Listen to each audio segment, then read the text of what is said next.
आपके पास last class में जो हम बात कर रहे थे वो हमारे पास डिस्कशन हो रही थी kinetic molecular theory of gases की।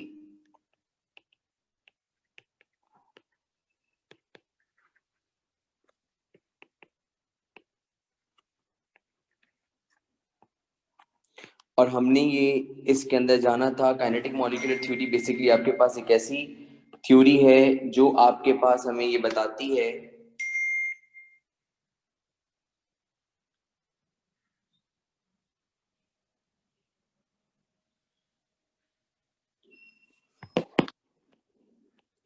काइनेटिक मॉलिक्यूलर थ्योरी आपके पास गैस के मॉलिक्यूलर अरेंजमेंट के बारे में हमें बताती है कि गैस का मॉलिक्यूलर अरेंजमेंट जो होता है वो किस नेचर का होता है। आपके पास मैंने यहाँ पर इसके अंदर कुछ पॉइंट्स आपको बता दिए थे, जिसमें पहला पॉइंट आपके पास था मॉलिक्यूल, दूसरा पॉइंट आपके पास था लार्ज नंबर ऑफ मॉलिक्यूल्स, तीसरा पॉइंट आपके पास था मॉलिक्यूलर मोशन,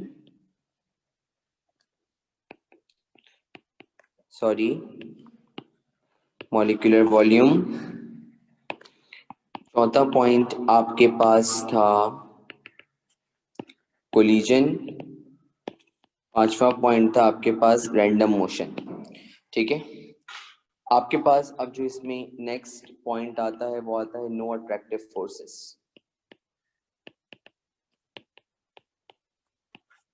नेक्स्ट पॉइंट जो आपके पास आता है वो आता है नो अट्रैक्टिव फोर्सेस। गैसेस के जितने भी पार्टिकल्स होते हैं वो एक दूसरे से बहुत दूर होते हैं। गैसेस के अंदर जितने भी पार्टिकल्स होते हैं वो एक दूसरे से बहुत दूर होते हैं, और वो एक दूसरे से दूर इसलिए होते हैं क्योंकि उनके बीच में किसी किस्म की कोई अट्रैक्टिव फोर्स मौजूद नहीं होती। No attractive force exist between the molecules of the gas। Gases के आपके पास पार्टिकल्स में किसी किस्म की कोई अट्रैक्टिव फोर्स मौजूद नहीं होती, तभी उसी फैक्ट की बिना पे हम कहते थे कि इनका ना डेफिनेट शेप होता है और ना डेफिनेट वॉल्यूम। इनका ना डेफिनेट शेप होता है ना डेफिनेट वॉल्यूम। इनके अंदर जो पार्टिकल्स हैं उनके अंदर किसी किस्म की कोई अट्रैक्टिव फोर्सेस मौजूद नहीं होती। इनके पार्टिकल्स इंडिपेंडेंटली आपके पास रैंडम डायरेक्शन रिमूव करते हैं, और अगर इनके particles independently random direction remove करते हैं तो यही वजह है कि इनके अंदर आपके पास किसी किस्म की कोई अट्रैक्टिव फोर्स नहीं होती। अगर हम सॉलिड को देखें तो सॉलिड के अंदर all the molecules are tightly held, और अगर सारे मॉलिक्यूल्स वहाँ पे टाइटली हेल्ड हैं तो तभी उनका डेफिनेट शेप होता है, डेफिनेट वॉल्यूम होता है। लिक्विड के अंदर मॉलिक्यूलर फोर्स सॉलिड के मुकाबले में कम होती है, जबकि गैस में जो आपके पास इंटर मॉलिक्यूलर फोर्स होती है वो ना होने के बराबर होती है। Just 2 minutes.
Okay, we are back.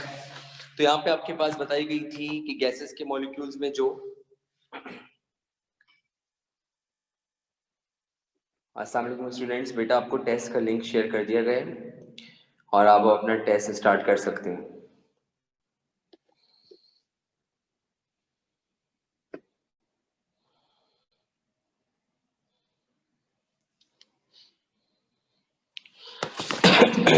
Okay, तो आपके पास बात चल रही थी, या आप लोगों के लिए नहीं था, किसी और क्लास के लिए था? टेंशन हो गई? कोई मसला नहीं है, कोई मसला नहीं है। टेंशन निकाल के फेंक दें। तो गैसेस के मॉलिक्यूल्स में आपके पास किसी किस्म की कोई अट्रैक्टिव फोर्स मौजूद नहीं होती, ये बात आपको यहाँ पे बता दी गई है। उसके बाद जो इसका आखिरी पॉइंट बनता है वो आपके पास है laws of mechanics. Next point आपके पास है laws of mechanics. All laws of mechanics are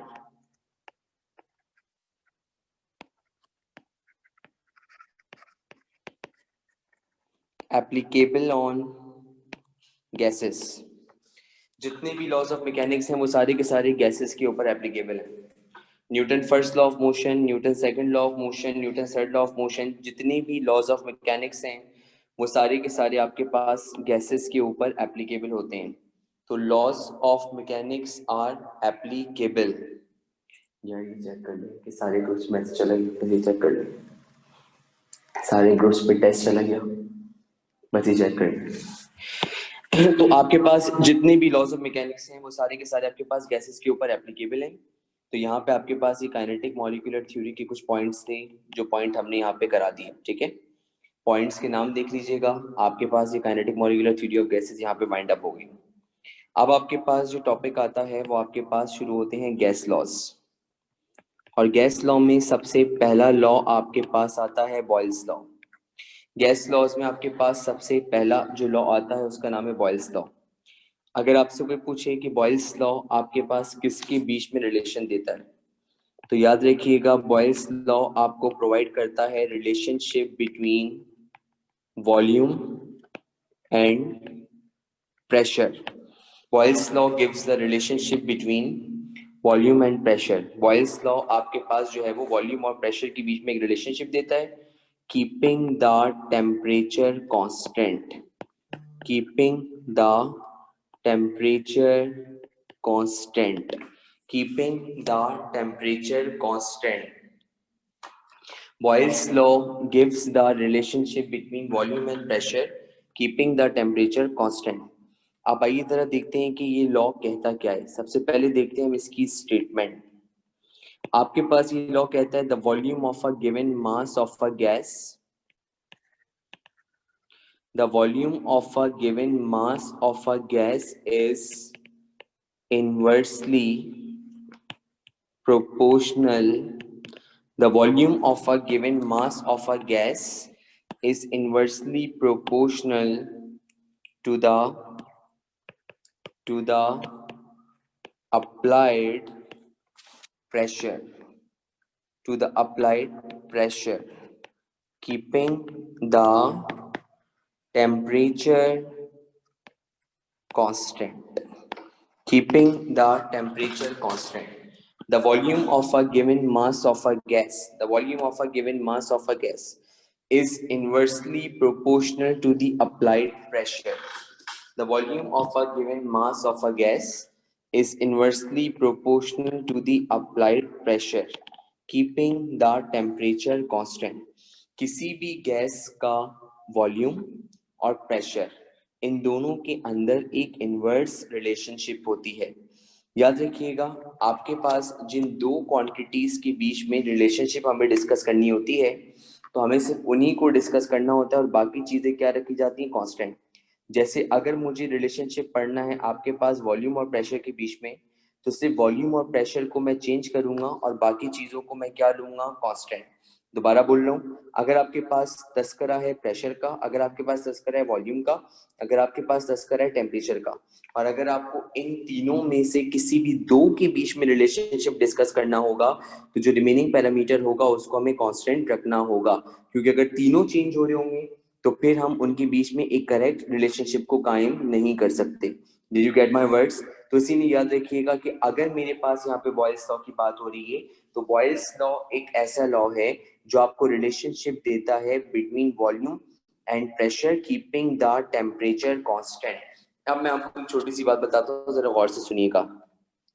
आपके पास यहाँ पे फॉर एग्जाम्पल अगर मेरे पास एक कंटेनर मौजूद है और इस कंटेनर के अंदर अगर आपके पास क्या पाई जा रही है, गैस। अब आपके पास यहाँ पे कंटेनर मौजूद है, इसके ऊपर मौजूद है ये मूवेबल पिस्टन, और इसके अंदर मैंने आपके पास एक गैस रखी हुई है। इसको सिलेंडर बोले कंटेनर बोले बात एक ही है। तो मेरे पास यहाँ पे एक सिलेंडर मौजूद है, इसके अंदर आपके पास एक मूवेबल पिस्टन है और उसके अंदर मैंने आपके पास क्या रखी हुई है, गैस।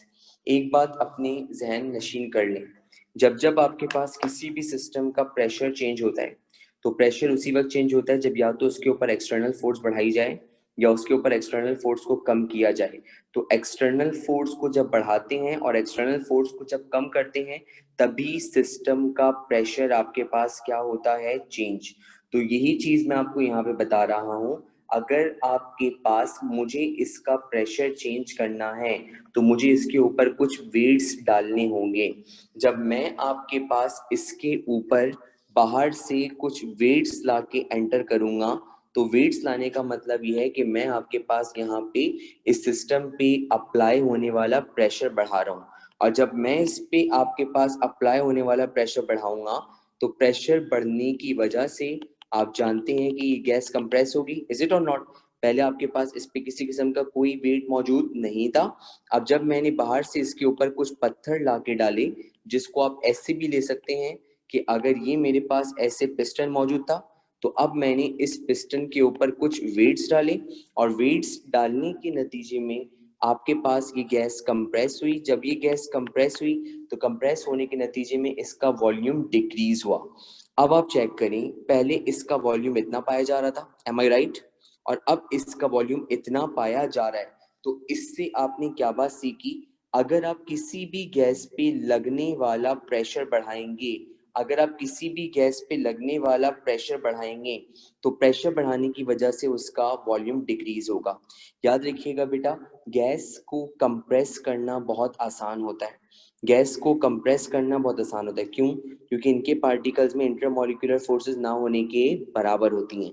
क्योंकि इनके पार्टिकल्स में इंटरमॉलिक्यूलर फोर्सेस ना होने के बराबर हैं, तो इसीलिए गैस को कंप्रेस करना आपके लिए बहुत आसान है। अगर आपके पास ये ऑक्सीजन मॉलिक्यूल है ना, तो ये ऑक्सीजन मॉलिक्यूल इस तरह है, लाइक दिस। अगर आपके पास ये हाइड्रोजन मॉलिक्यूल है, तो ये हाइड्रोजन मॉलिक्यूल इस तरह है। ऑक्सीजन डायटोमिक होती है, एम आई राइट? तो ये उसका एक और ये उसका एक एटम, ये इस तरीके से बॉन्डेड है। और हाइड्रोजन भी डायटोमिक होती है, तो ये उसका एक एटम उसका एक एटम बहुत आसानी आपके पास बॉन्डेड है।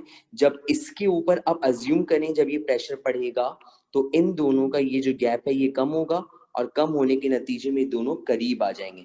जब इन दोनों के बीच में एक नियरेस्ट डिस्टेंस आएगा, तो अल्टीमेटली बात है कि आपके पास ऑटोमेटिकली गैस का वॉल्यूम रिड्यूस होगा।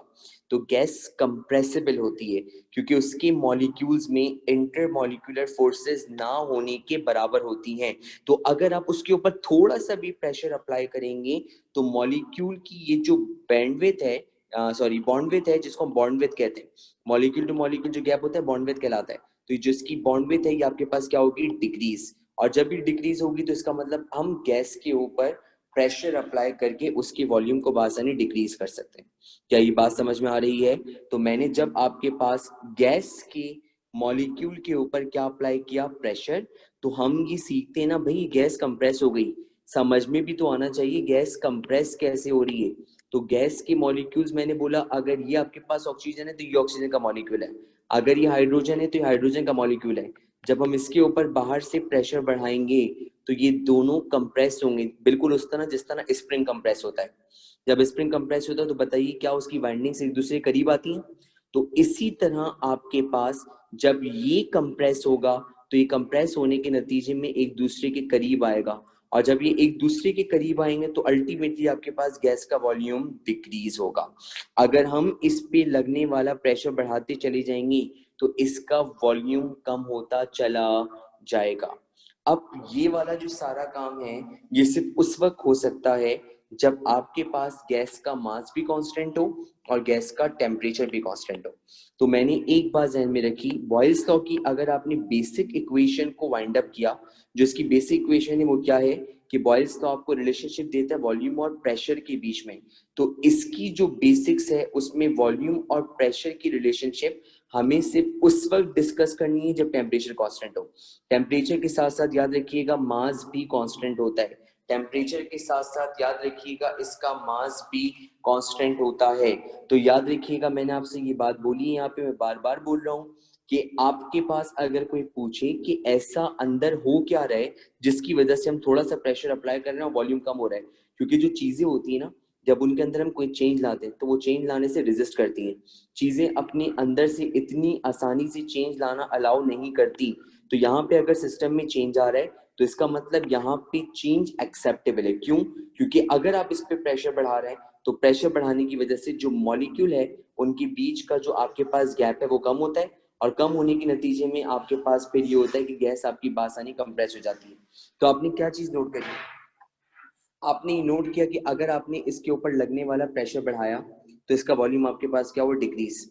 अब मुझे एक बात बताइए, अगर मैं जिस रेट से प्रेशर बढ़ा रहा था, ठीक है, अब मैं इसी प्रेशर को कम करता चला जाऊं, क्या होगा? जिस रेट से मैं प्रेशर बढ़ा रहा था अगर मैं इसी प्रेशर को कम करता चला जाऊं तो क्या होगा? तो गैस आपकी दोबारा से एक्सपेंड होना शुरू हो जाएगी। तो अगर आप इसके ऊपर प्रेशर बढ़ाएंगे तो इसका वॉल्यूम डिक्रीज होगा, और अगर आप इसके ऊपर प्रेशर को कम करेंगे तो इसका वॉल्यूम इंक्रीज होगा। तो if anybody ask you boils law की रिलेशनशिप किसके बीच में है, तो आपने बोलना है वॉल्यूम और प्रेशर। जब जब आपके पास किसी भी गैस के ऊपर प्रेशर बढ़ाया जाता है तो अल्टीमेटली उसके वॉल्यूम के अंदर रिडक्शन होगी, और प्रोवाइडेड दैट कि उसका टेम्परेचर कांस्टेंट हो। अब मेरी एक बात सुनिएगा जरा, मैं क्या बोल रहा हूँ आपसे। आपके पास यहाँ पे बात हो रही थी कि volume is inversely related to pressure. क्या आपके पास ये बात समझ में आ रही है आपको? और ऐसा कब मुमकिन है? ऐसा उस वक्त मुमकिन है जब आपके पास गैस का जो टेम्परेचर है वो क्या रहे? कांस्टेंट। इसका मतलब बताएं मुझे, इसका क्या मतलब है? What does this equation indicate? V is inversely related to P। ये इक्वेशन क्या इंडिकेट करती है? आप में से मैं जानना चाहता हूं कोई एक आपके पास ये मतलब बता दे। जी बेटा बोले। जी सर, इस इक्वेशन का मतलब है अगर वॉल्यूम बढ़ेगा तो प्रेशर डिक्रीज होगा और अगर वॉल्यूम कम होगा तो प्रेशर इंक्रीज होगा। Okay okay, I agree with you, ठीक है, but here I want to listen a specific term. Proportionality का मतलब होता है कि एक चीज जिस रेट से बढ़े दूसरी चीज उसी रेट से कम हो। This means proportionality. जब गैस का टेम्परेचर कांस्टेंट होगा, अगर प्रेशर को हम थ्राइस करेंगे तो वॉल्यूम 1/3 होगा। अगर प्रेशर को हम 4 टाइम्स करेंगे, अगर प्रेशर को हम 4 टाइम्स करेंगे तो वॉल्यूम 1/4 होगा। तो दिस इज अ रिलेशनशिप। ये इक्वेशन ये शो कर रही है।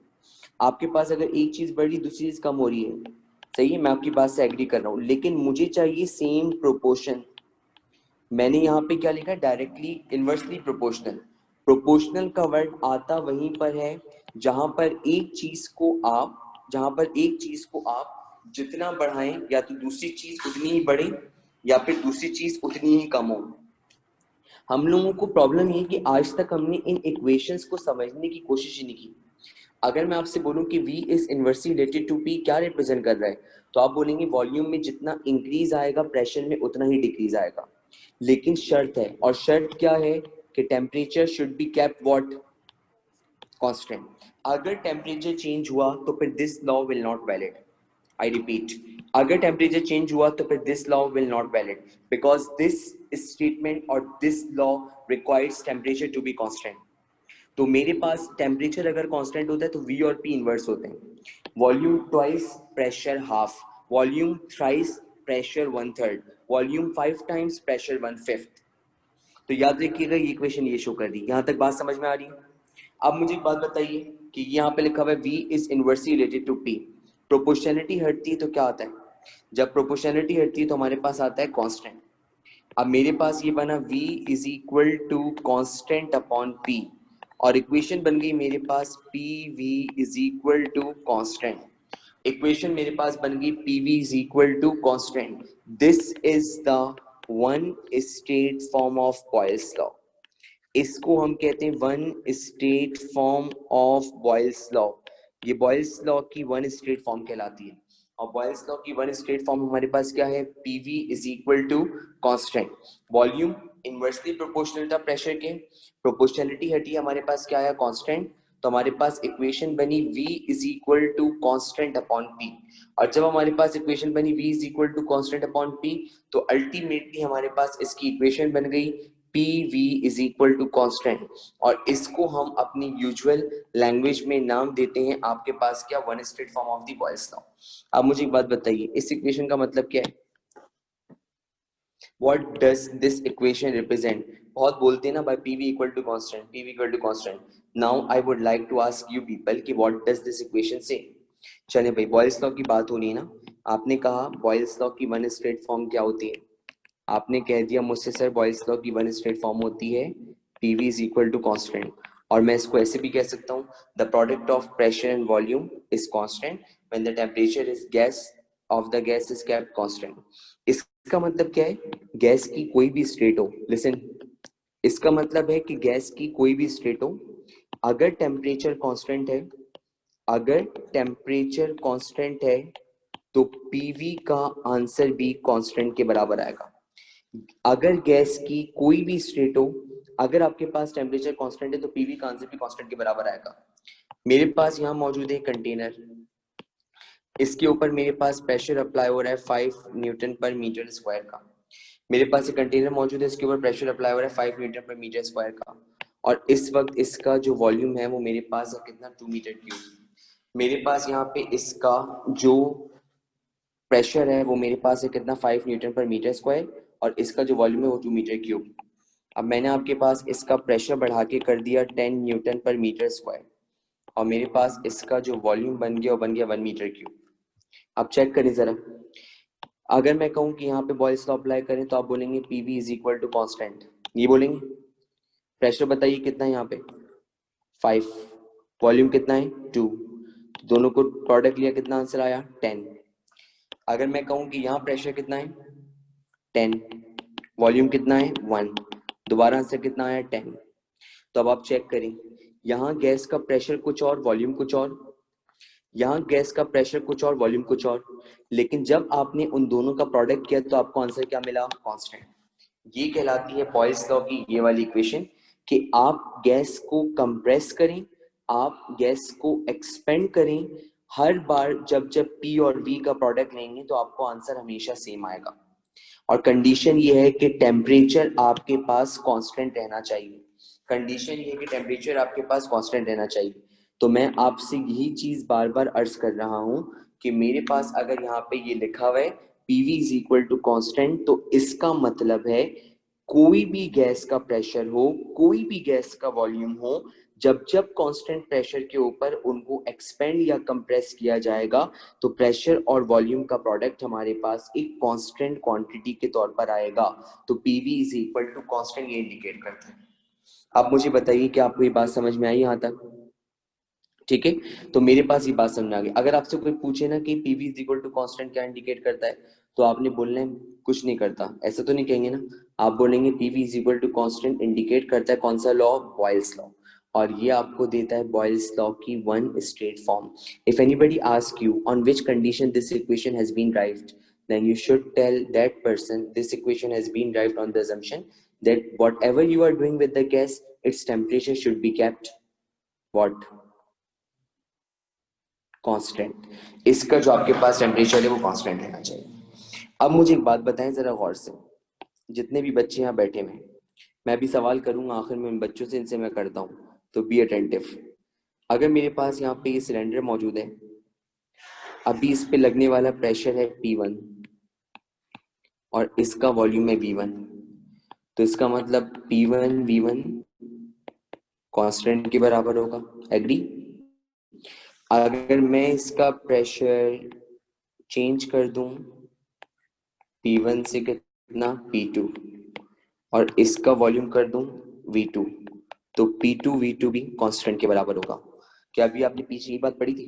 ये मैंने फारसी पढ़ाई थी, ये फारसी पढ़ाई है मैंने, बता दें। वैसे मुझे आती नहीं, हो सकता है मैंने पढ़ा दी हो।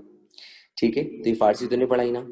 इसको मैंने कह दिया P1, इसको मैंने कह दिया V1, तो P1 V1 भी आंसर सेम आया। और इसको मैंने कह दिया P2 और इसको मैंने क्या बोल दिया V2, इसका आंसर भी क्या आया सेम। तो इसका मतलब मैं कह सकता हूँ P1 V1 equal to constant, P2 V2 is equal to constant. अब इनको इक्वेट कर लें, तो इक्वेट करके मुझे क्या मिला, P1 V1 is equal to P2 V2। ये आ गई मेरे पास two state form of Boyle's law. इसको हम कहते हैं two state form of Boyle's law. ये बॉयल्स लॉ की टू स्टेट फॉर्म कहलाती है। और बॉयल्स लॉ की टू स्टेट फॉर्म जो हमें मिली वो मिली P1 V1 is equal to P2 V2। आपने इसको जहन नशीन कर लेना है कि बॉयल्स लॉ की टू स्टेट फॉर्म क्या है, क्योंकि इसी के न्यूमेरिकल आते हैं। बॉयल्स लॉ की टू स्टेट फॉर्म है P1 V1 is equal to P2 V2। P1 V1 is equals to P2 V2। ये आपके पास बॉयल्स लॉ की टू स्टेट फॉर्म कहलाती है। इसको बॉयल्स लॉ की टू स्टेट फॉर्म का नाम दिया जाता है। तो हमारे पास बॉयल्स लॉ की जो टू स्टेट फॉर्म आई, हमारे पास आई P1 V1 is equal to P2 V2। क्या आपको ये बात समझ में आती है? ठीक है, अब मेरी बात सुनिएगा जरा गौर से। चलिए भाई, मुझे जरा आंसर करिए इस बात का, और मैं सवाल पूछना चाहता हूं अपने आप से। ठीक है, मुझे आंसर कीजिए इस बात का कि आपके पास ये इक्वेशन किस बेस पे ड्राइव की गई है।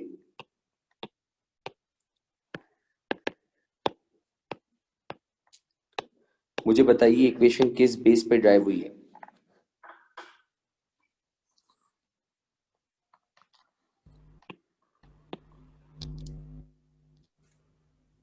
सर इस बात पे कि जैसे P1 V1 भी कांस्टेंट के बराबर है और P2 V2 भी कांस्टेंट के बराबर है, इसकी तो बैकग्राउंड क्या उनको है? इक्वेट किया इसी बेसिस पे ही। ओके, बैकग्राउंड क्या है? बैकग्राउंड लॉ के बैक लॉ लॉ की स्टेटमेंट सुनाए क्या है? इस लॉ में मैंने कोई एक चीज, सर मुझे क्वेश्चन समझ नहीं आ रहा अच्छा क्वेश्चन कि टेम्परेचर कांस्टेंट होता है, टेम्परेचर क्या है? कांस्टेंट।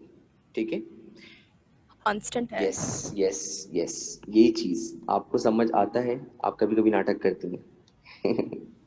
ओके, तो आपके पास यहाँ पे टेम्परेचर कांस्टेंट है, तो इसीलिए याद रखिएगा इस चीज को टेम्परेचर कांस्टेंट होने की बेस पर ड्राइव किया गया है। ठीक है, तो याद रखिएगा जिस प्रोसेस में टेम्परेचर कांस्टेंट होता है उसको हम बोलते हैं आइसोथर्मिक।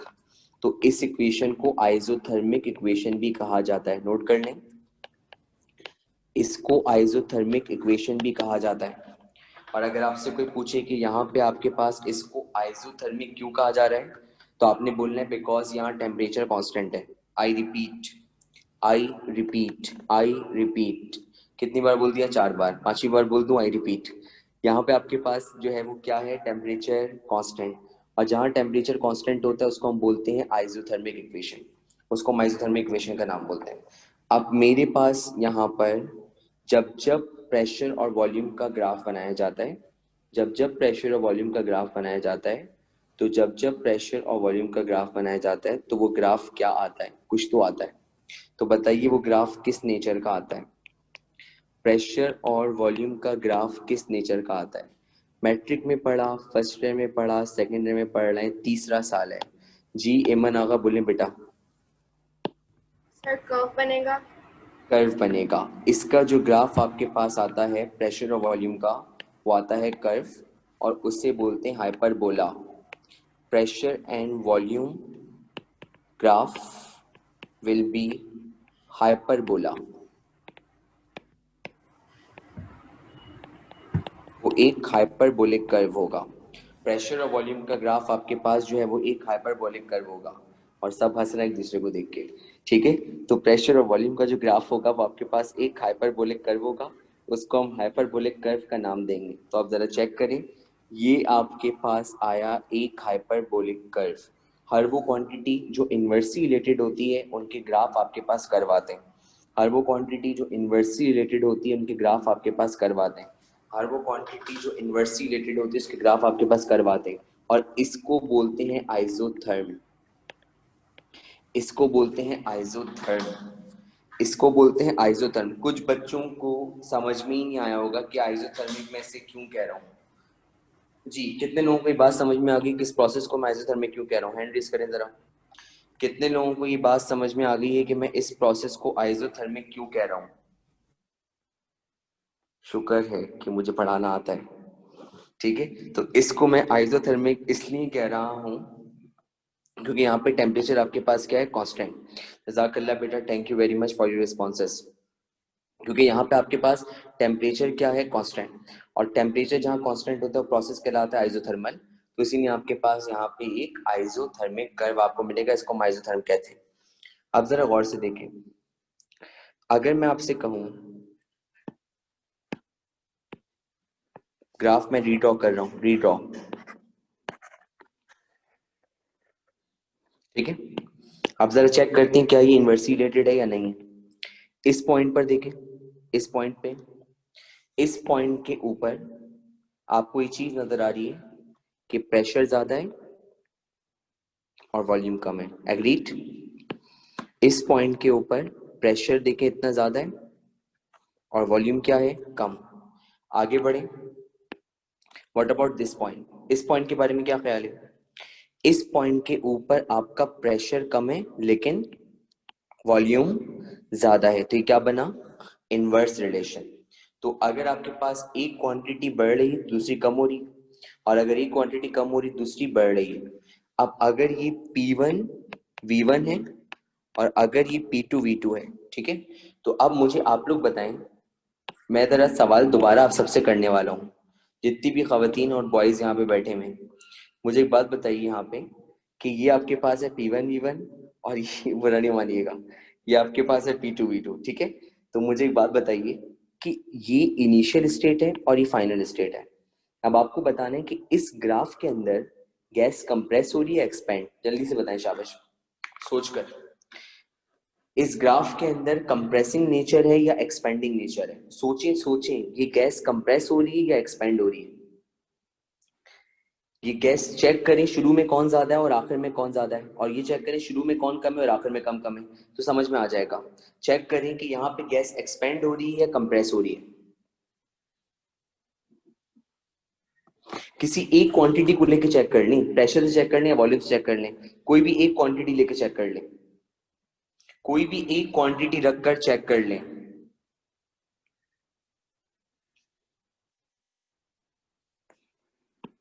जी, आपके पास मैं पूछना चाहता हूँ सीरत से, बताइए सीरत बेटा, बताइए क्या हो रहा है यहाँ पे? अस्सलाम वालेकुम सर। वालेकुम सलाम बेटा। सर यहाँ पे एक्सपेंड हो रही है गैस। गुड, एक्सीलेंट, ये गैस एक्सपेंड हो रही है। अब इस बच्ची ने क्या सोचा होगा? अगर मैं देखूं यहाँ पे वॉल्यूम के हिसाब से, तो यहाँ पे आपको नजर आ रहा है वॉल्यूम कम है और यहाँ पे आपके पास क्या है? वॉल्यूम ज्यादा।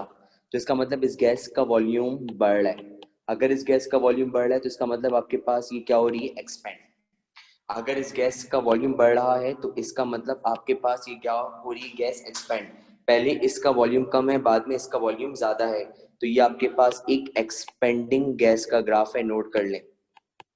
ये आपके पास एक्सपेंड हो रही है। अगर मेरे पास यही उल्टा होता, इसी तरह के मैं एमसीक्यूज दूंगा, इसमें बता रहा हूँ ये टॉपिक आसान होता है ना, मैं एमसीक्यूज में घुमा देता हूँ, फिर ध्यान में रखिएगा। तो मेरे पास अगर यहाँ पे इसी किस्म का ग्राफ होता और वो ग्राफ मेरे पास उल्टा होता, और अब कुछ सिचुएशन ऐसी होती कि ये प्रेशर, ये वॉल्यूम, और अगर मैं अब इसको कहता P1 V1 और इसको मैं कहता P2 V2, अगर मैं इसको कहता P1 V1 तो और इसको मैं कहता P2 V2, तो अब आपको नजर आ रहा है कि यहाँ पे आपके पास इसका जो वॉल्यूम है वो क्या है? ज्यादा, और यहाँ पे आपके पास का वॉल्यूम क्या है? कम। तो इसका मतलब ये गैस आपके पास क्या हो रही है? कंप्रेस। तो अब आपके पास ये गैस कंप्रेस हो रही है। यहाँ से देखिए, this is my initial point. अब ये इनिशियल पॉइंट है और ये एंडिंग पॉइंट है। ये वाला पॉइंट इनिशियल है और ये वाला पॉइंट एंडिंग है, तो इसका वॉल्यूम अब डिक्रीज हो रहा है। तो जब इसका वॉल्यूम डिक्रीज होगा तो इसका मतलब आपके पास गैस क्या होगी, कंप्रेस। मुझे एक बात बताइए कि आपको ये दोनों ग्राफ समझ में आ रहा है? ठीक है, तो आपने यहाँ पे दोनों ग्राफ देखे, प्रेशर और वॉल्यूम आपने देखा क्या इनवर्स। अब एक आखिरी बात कर रहा हूँ, आखिरी बात और छोटी बात, और जहाँ छोटी बात आ जाती है ना अक्सर वो बड़े काम कर जाती है। तो मेरे पास यहाँ पे अगर मैं कहूँ कि ये प्रेशर है और ये वॉल्यूम है, तो ये दोनों क्या है, इनवर्स। अब अगर प्रेशर और वॉल्यूम इनवर्स होते हैं तो उसका ग्राफ आता है कर्व। लेकिन याद रखिएगा, अगर हम वॉल्यूम को लेने 1/v, अगर हम वॉल्यूम को v के बजाय क्या लें, 1/v, तो अब आपके पास स्ट्रेट लाइन आएगी। नोट कर लें, अगर हम वॉल्यूम को 1/v लें तो अब ये डायरेक्ट हो जाएंगे और स्ट्रेट लाइन आएगी।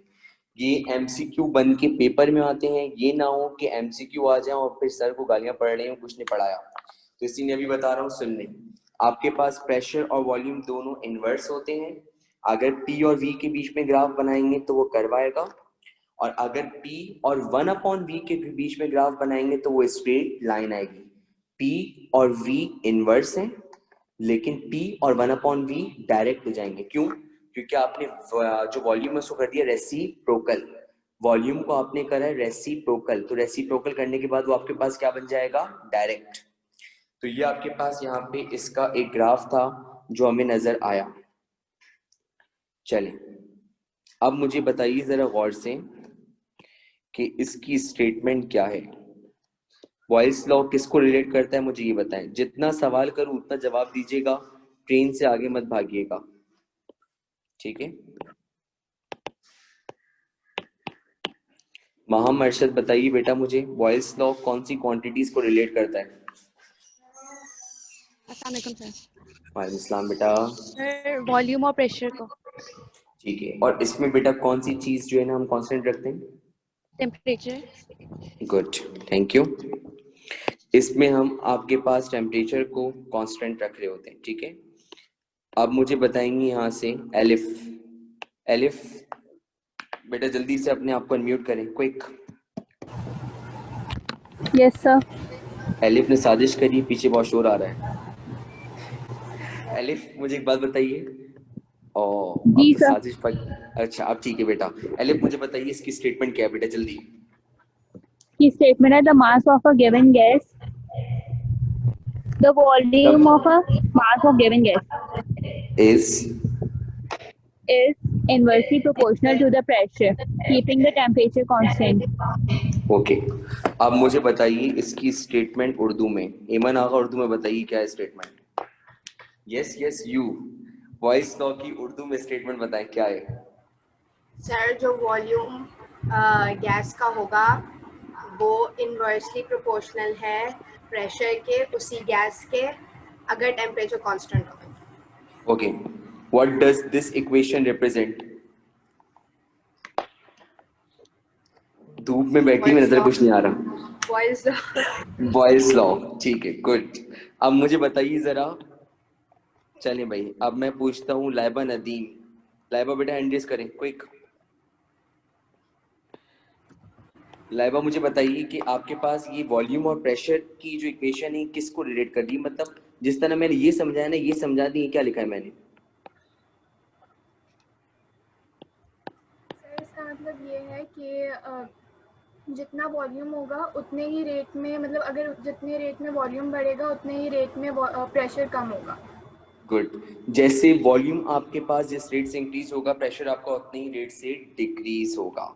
चलिए भाई, अब मुझे बताइए नाइला नदीम। नाइला ने हाथ उठाया था पर मैं उनसे क्वेश्चन नहीं ले पाया। नाइला बेटा म्यूट करें। जी सर। नाइला मुझे बताइए बॉयल्स लॉ की वन स्ट्रेट फॉर्म क्या है बेटा? सर इसकी वन स्ट्रेट फॉर्म है Vp is equals to constant। Good, आप मुझे बताइए ये इक्वेशन क्या बताती है? मैंने पीछे समझाया इसको, यहाँ पे सर इसके समझाया था अंदर, मैंने, ये बताएं। सर इसके अंदर आपने समझाया था कि अगर प्रेशर बढ़ेगा तो वॉल्यूम, नहीं सर इसके अंदर आपने बताया था कि प्रेशर और वॉल्यूम का जो प्रोडक्ट होगा वो कांस्टेंट के बराबर होगा। अगर हम इसका इनकी वैल्यू चेंज करेंगे लेकिन फिर भी ये कांस्टेंट के बराबर ही होंगी, और इसकी शर्त ये होगी कि टेम्परेचर कांस्टेंट हो। एक्सीलेंट, बिल्कुल सही फरमाया जी। आप मुझे बताइए यहाँ पे सोफिया अफजाल, इसकी टू स्टेट फॉर्म क्या है? P1 V1 is equals to P2 V2 ये कैसे आई है? क्योंकि टेम्परेचर कांस्टेंट था। तो टेम्परेचर कांस्टेंट था तो क्या हुआ? यू मस्ट से ना गैस की कोई भी स्टेट कांस्टेंट हमेशा के बराबर हुआ और P2 V2 भी कांस्टेंट के बराबर हुआ। ठीक है। अब आप मुझे बताइए, सोलिहा मुझे बताइए इसके ग्राफ की नेचर क्या है?